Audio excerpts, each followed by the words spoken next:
Hello again. Welcome to our weekly live stream. We're here with two coaches, so double treat this week. We've got Nancy and we've got Gina. And today we're going to talk about how to build a coaching leadership culture. So ladies, I'd like you to introduce yourself and tell me a little bit about your story. Nancy, go ahead. Tell us about your journey in coaching. Thank you, Carla, and thank you for letting us join you here today. So my name is Nancy Al-Hiyari. I'm an acting cluster manager with ESE, the Emirati School of Establishment. I'm also still working and committed to my school. I'm still not fully released. So my experience with coaching is the role model. I'm sure everybody that has worked with coaches or is in the coaching culture have heard of it or work with it. I was first introduced by it from my principal. I think it was 2 years ago when she assigned me the role of coordinator and lead teacher in her school. We would sit one-to-one sessions, and we would sit with the model. She would send us beforehand with a few questions, because if you know, the G is for the goal, the R for the reality, and the L and the other twos were just O for the options and L for the will. For the well, and we would just sit. She would send us the questions beforehand. We would, of course, she would like always for us to prepare before we go to the one-to-one session. So I would just write down my thoughts, and then we can go in that session, discuss what I came up with and how we can work these. One of the examples, I think it was in 2019, it was when I was officially as a lead teacher, moving from coordinator to lead teacher. So she asked, I want you to write a goal concerning one of the goals that we're going to work on is about your mathematical team. What do you want to see in your mathematical team? So the first thing I wrote, let me just share with you our PowerPoint, so it'll be easy. 1 second. Oh, it takes some time to share here. All right.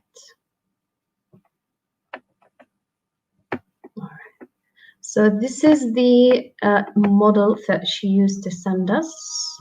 This is the goals. What would you like to achieve, and when? What are the benefits for achieving this goal? What have you done so far? What things that were successful? What changes are you facing? What else can you do, or can you do differently? What are the next action steps you will commit to? So this is an example that we've used 2019, 2020, which is last year, academic year. So the first one, I was like, I want to build a mathematical team that is equipped with the knowledge of the best instructional practices translated into improved student achievement. Because that year, our school vision was to improve our student achievement. So I tried to make a goal that is related to our school vision, and the target was the teachers, and the time frame is 1 academic year. And then we looked at the reality, what is going on in our school, and we did have really good, strong teachers, and we said, okay, we do have these great, strong teachers. What we can do, how we can help the low-performing teachers, how can we build a stronger, have a culture where everybody helps each other, everybody can coach each other. So we started to do these meetings, weekly meetings, where everybody can share their best practices, share their experiences. And for the same grade level, we usually we ask the teachers to sit together and work together and create standardized instructional practices, like the standardized assessment and so on. And every time a follow-up meeting would follow for a set of time. Sometimes for some goals we put a month, or sometimes 2 weeks. It depends on the goal, and we see where we at that goal. And here comes when sometimes we do these options where we have multiple solutions. We try them, we move them to the web, we try them out, we see if they work. If they work, then we continue with it to the end of the term and just keep improving it. If not, we'll just see what worked and what can we do to fix it. So in these sessions, it were really helpful, because every session that we sat on, it was just not every output for these models, we fed directly, not just to the school's action plan, but also to the department action plan, and sometimes also to the teacher development action plan.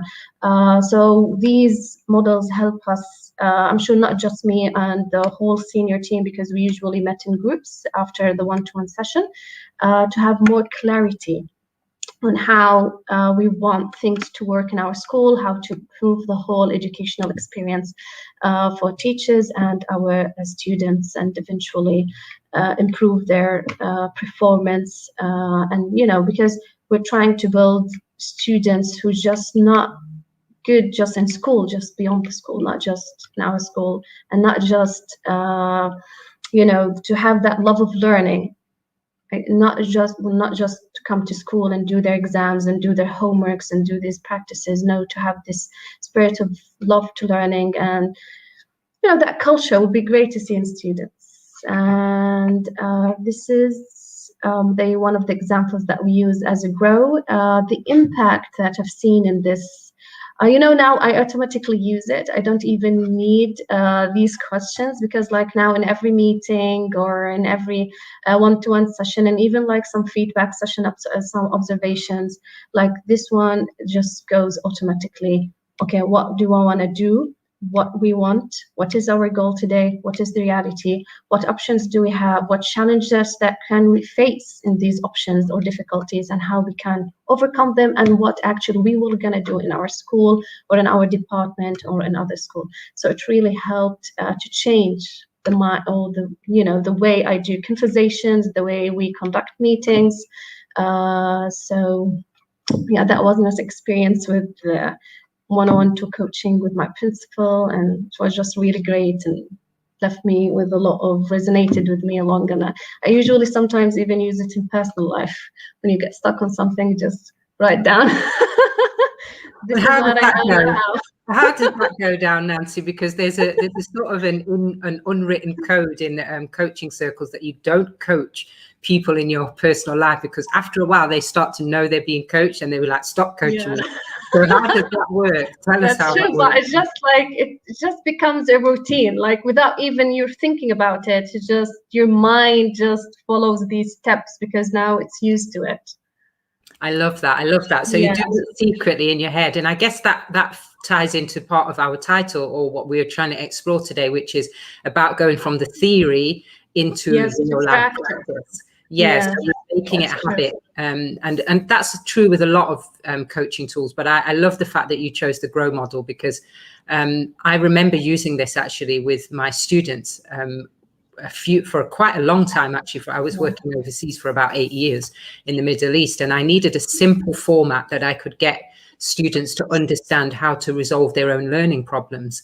And I used the GROW model to do that. And I like the GROW model because it was all about these 4 simple steps that could be broken down and explained. And it's effective with kids as young as 11 or 12 years old. So I think you picked a great example for the practicality of it.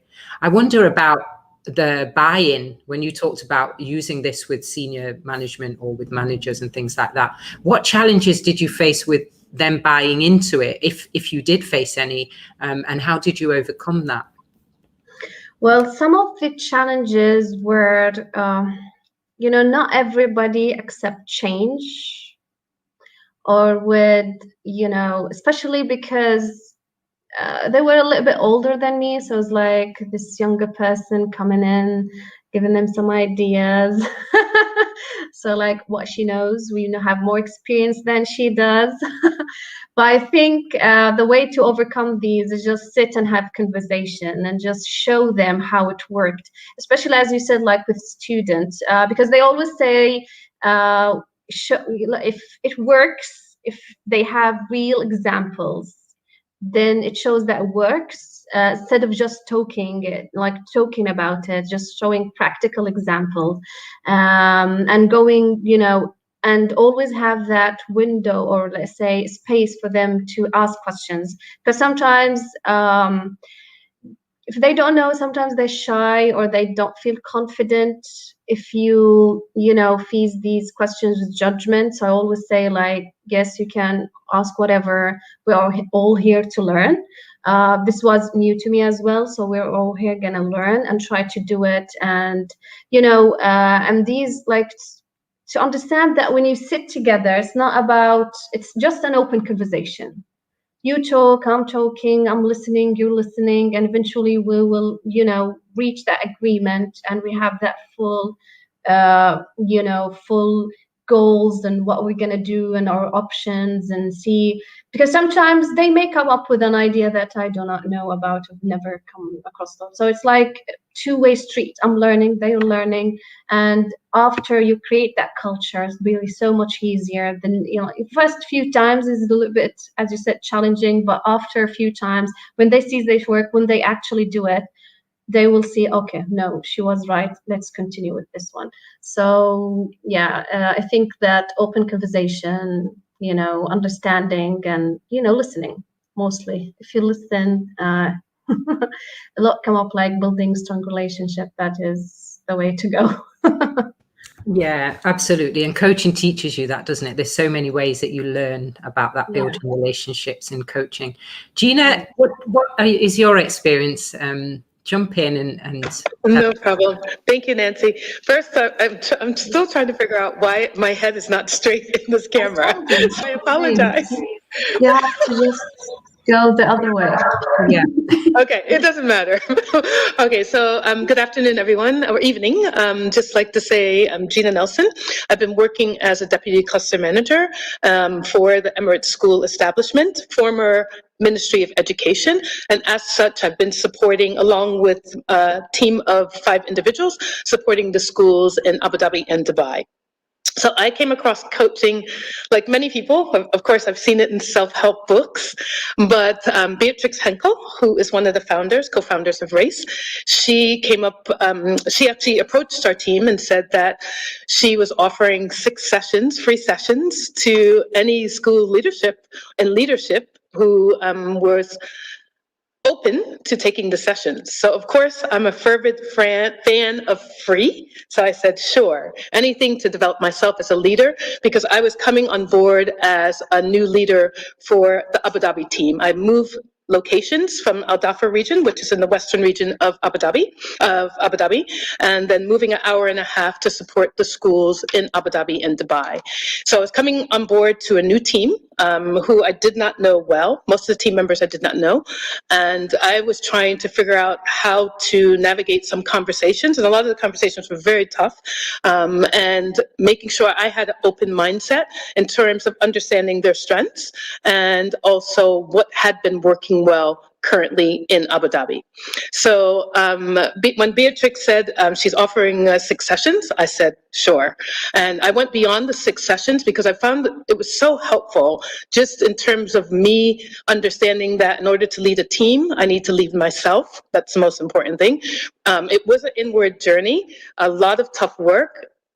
Beatrix asked a lot of tough questions. And one of the things, in fact, I want to share, one of the things she always said is, Gina, I'm not concerned about the doing, but I'm concerned about the being. And this goes back to what Nancy talked about in terms of building the relationships. And I realized how important it was to build relationships with the team.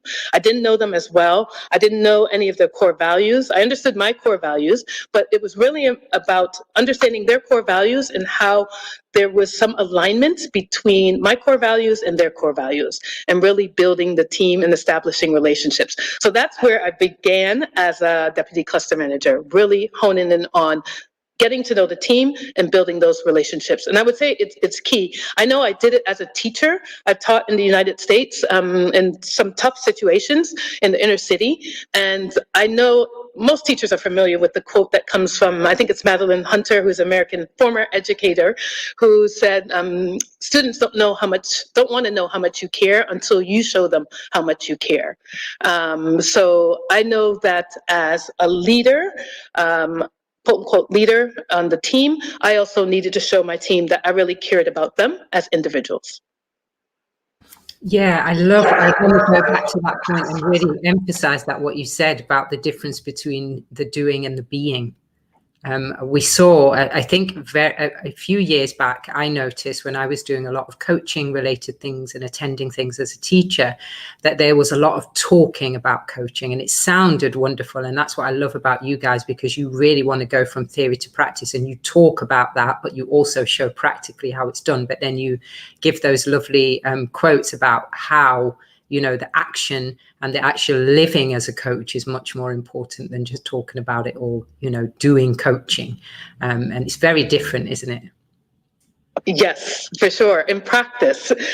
So one of the ways I'll share that we've been trying to build relationships currently on our team is we are doing one-on-one check-ins with our lead teachers, and our lead teachers are the teachers who are supporting their teams within a given school, and sometimes they're working across school. So we do one-on-one check-ins with them.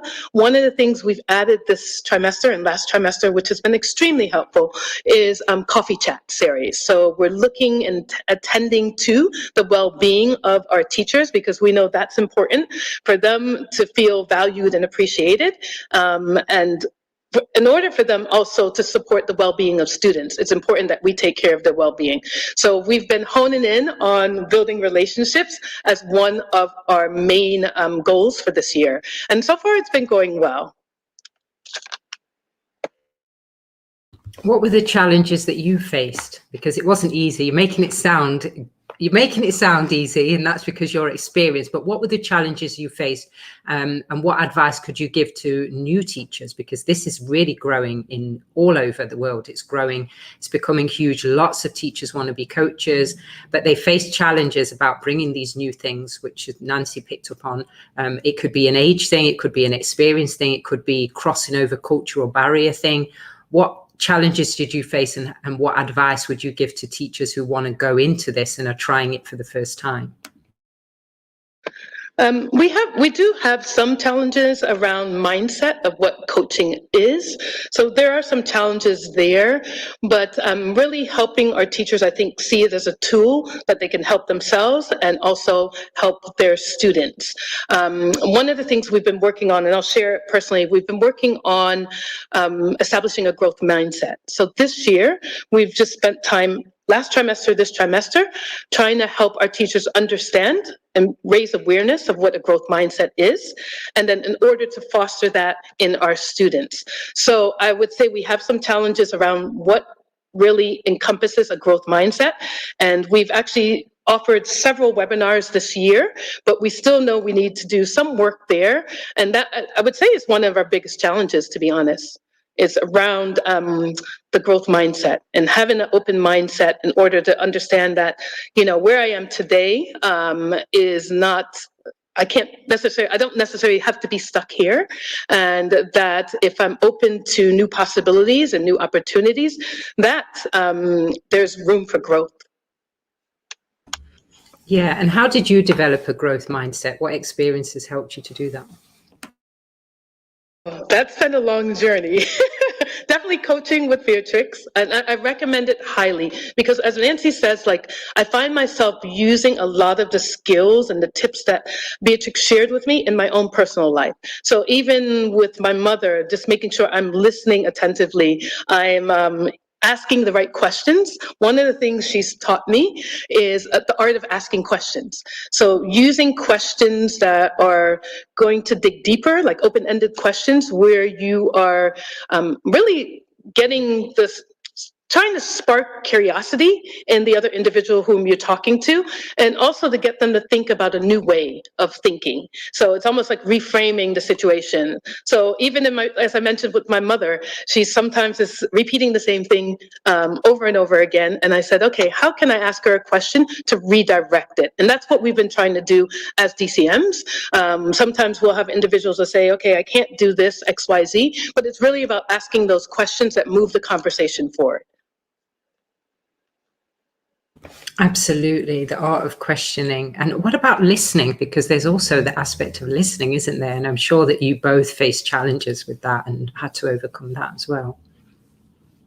thing. And actually, it's interesting, as we were preparing this, Nancy and I were just thinking about the ways that we've been trying to make sure that we are actively listening to our team members and to our teachers. So one thing I do personally as a leader is I also make sure that I'm the last person to speak.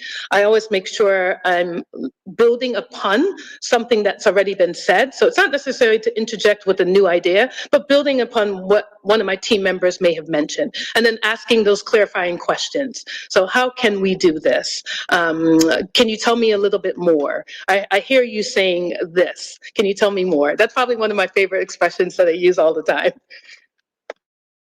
Yeah, and I want to go back to this point about the growth mindset, just for our coaches, parents, and teachers that are going to be listening into this now and also later. And I'd like you both to chip in on this, actually. So I'll start with you, Nancy, about what you've experienced with the challenges of getting children to have a growth mindset and what's worked for you, because it's a really important thing. And we talk about it a lot in education, having this growth mindset. And again, it's one of those things that sounds lovely. And when you see it on the charts and the banners broken down or in books, it's great. But in practice, it can be quite challenging. But I wonder what's worked for you, Nancy, to do that. Can you unmute yourself?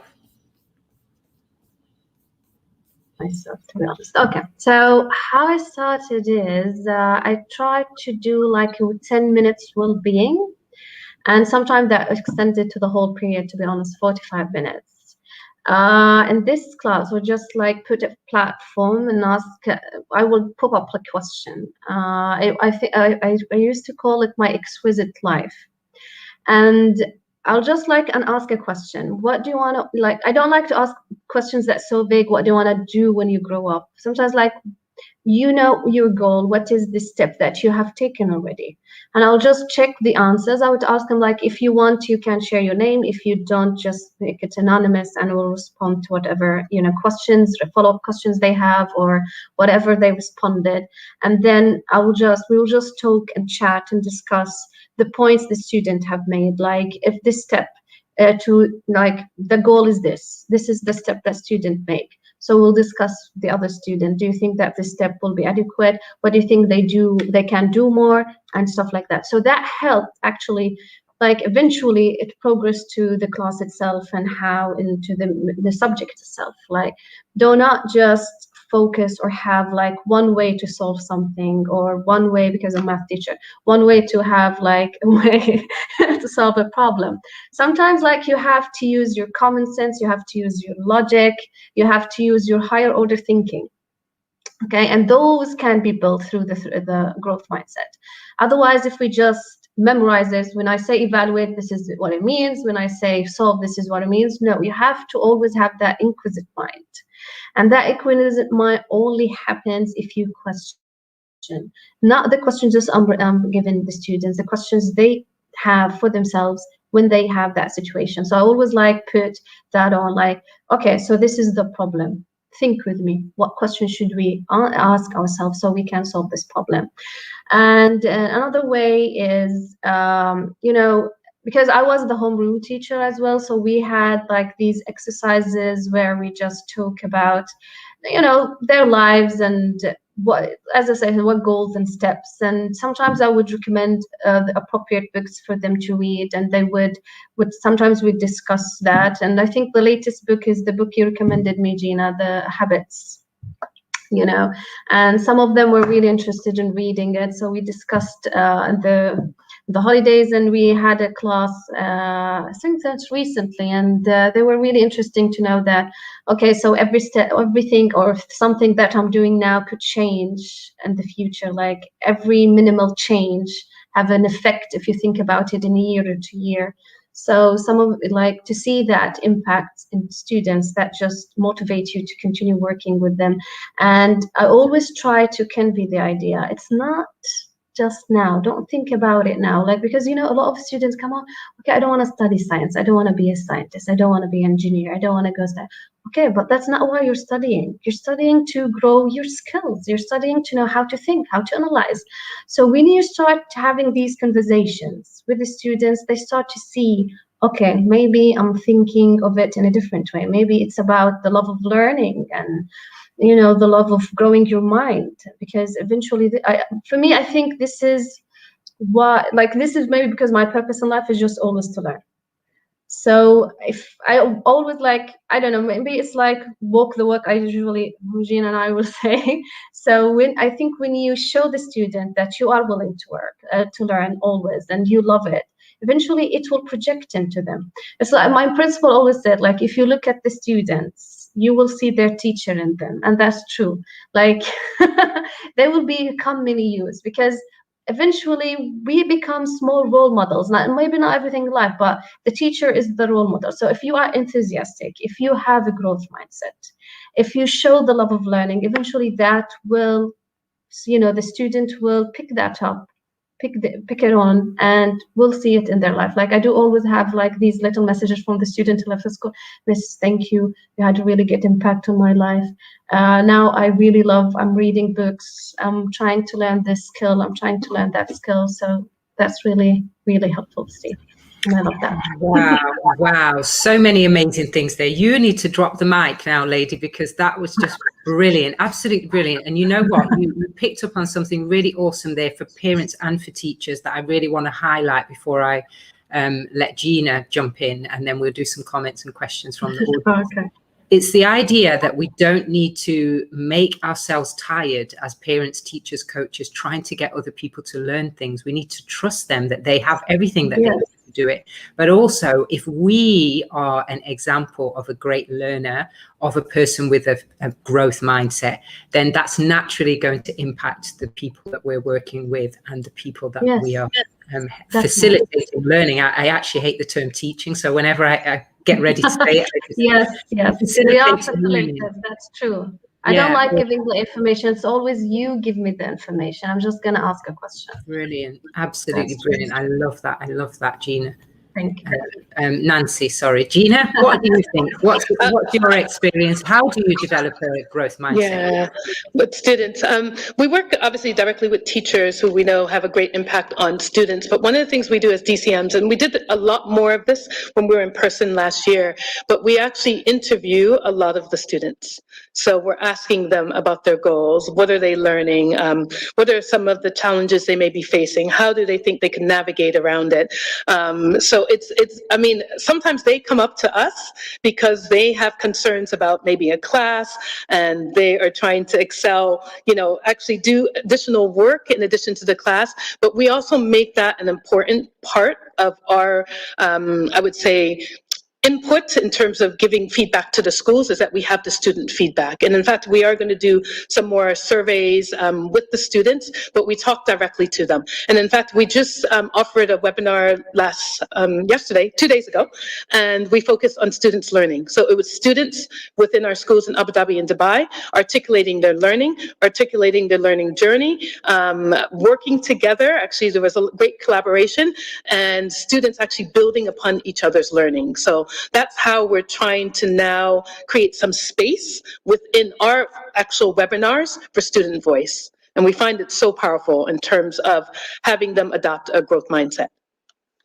Wow, incredible. I'm sure you ladies are doing some amazing things. I actually want to sneak into your classrooms and see what's going on. That's wonderful. I'm going to read some of the comments because we've got some interaction going on here. We've got, you ladies are so inspiring. There's a lot we can learn from you. I definitely agree with that. And we've also got using questions to find solutions. That's a great idea, Nancy. That one definitely hit a nerve and struck a chord with people. If you look at the students, you will see the teacher in them. There, very good, so true. And also we've got from Renu, I think this is Renu in the background, says mind, body, thoughts and emotions. Hi, such an interesting conversation. So people are really getting into this and enjoying it. We've got a couple of questions as well. Let me go back to this one here. I'd love you to answer this. So what keeps you going while working on developing a growth mindset? So I'd let you both jump in and answer that. Gina, do you want to go first? Well, Sure, but I think Nancy and I are very similar because we're readers, and we firmly believe that leaders are readers, 100%. So we're always sharing, and even in our coffee chats, we've actually created space for teachers to share what they're reading, anything they may have come upon that are helping them in their personal lives as well as professional lives. So we've created a space, and actually we're looking next year to build a leadership book series, kind of like a course book with our teachers in terms of what we think are some tips that would be helpful in terms of them actually leading their teams and more importantly, leading themselves first and then leading their teams. Wow, awesome. So reading is something that you say keeps you going. What about you, Nancy? Other than that, what we're working on with Gina is I do always I'm not sure if it's positive, but I'm always not satisfied. I always think there's room of improvement. And I always think that whoever you meet, you can learn something. So I think these are the things that always make me want to learn and thus have that growth mindset, because I don't like to be stuck somewhere. I always like to grow and, improve, learn. I do love learning. I guess that's why. Yeah, awesome. Can I add one thing, Carla? Sorry. Yeah, go ahead. It just reminded me of, Nancy reminded me of one thing, and it's a quote that came from one of my podcasts, and it says, be afraid of being stuck, and be afraid of being in the same place next year at the same time. And I take that not to mean physically, obviously, but metaphorically. So really embracing change, really embracing opportunities to learn. And I think most individuals on our team have been doing that this year. Awesome. I think that was your drop the mic moment there as well. Awesome. Very good. Actually, we fear a lot of things, don't we, for no reason. But we often forget to fear that thing. And I think if we are stuck, that is something that we genuinely need to be thinking about.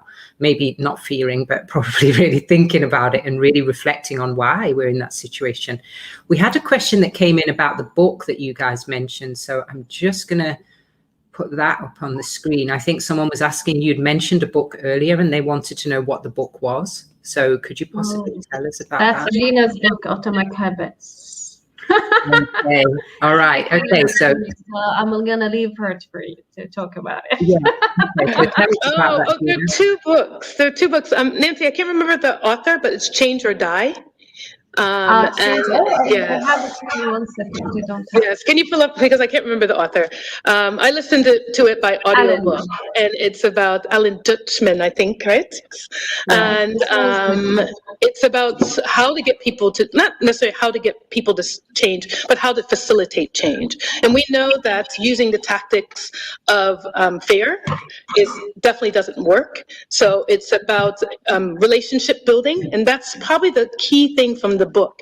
It's about relationship building. So that goes from someone who's trying to lose weight. They may go to 5 doctors. The doctor's telling you, if you don't lose weight, you may have heart problems later. But until the doctor or that person builds a relationship with them, most likely they won't listen. Maybe they will only adopt that lifestyle, healthy lifestyle, for a couple of weeks, and they revert back to their same behavior. So it's a brilliant book.